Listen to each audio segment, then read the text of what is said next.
Tani, unë nuk e di se si e ka marrëdhënien ajo me Gimbën, se s'ma thot kush këtë pjesë, nuk më intereson, po të gjitha këto rezultatet dhe kjo rezume e madhe që unë bëra, më lindë drejta të bëj një pyetje. Ti, si vajza vajzës, kur e shikon, a ka pas, apo ka, po themi a ka pas në herë ndjenja ajo vajzë për mua?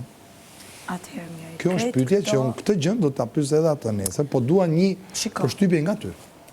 Kam qenë e para unë që kur Selin ka ne 2-3 ditë vetëm në shtëpi kur t'ishe në akvarium, ishte e lumtur, ishte aktive, edhe i thash, mos si ti Selin për shembull, se i thonin i bëshin ata akuzat, ju po ti pa mirë, nëse mirë i pa ty, e nuk boni vetëm loj, ju pa një tjetrin.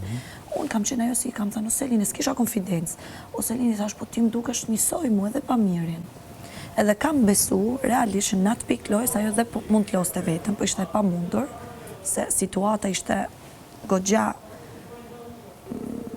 e përfshiru, u përfolte. Ishin përfshirë të dy. Pastaj, dole ti nga akvariumi, shtëpia nuk ishte sens pa ty.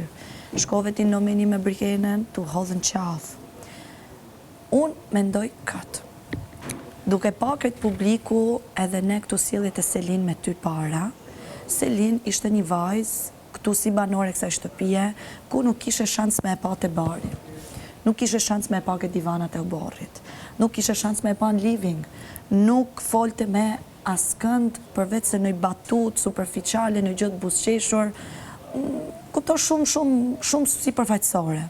E shifshe vetëm me mirin. Këtu, në përcepa, duke fol ju për gjanat e juja, shumë mirë.